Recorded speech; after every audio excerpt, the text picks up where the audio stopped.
I'm going to be showing you how to send a personal message in Reddit. So you can send a personal message to someone on Reddit in a few ways. So here are the easiest methods. So the first method is to do so from a user's profile.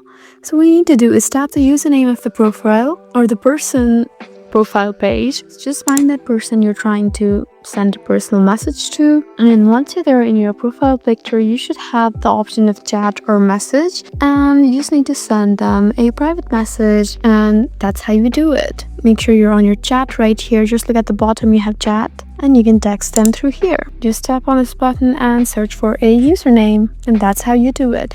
You can also try from a comment or a post. You can just find their profile from the post and chat with them the normal way. So that's how you send a personal message in Reddit.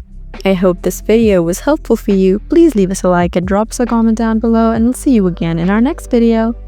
Thank you for watching.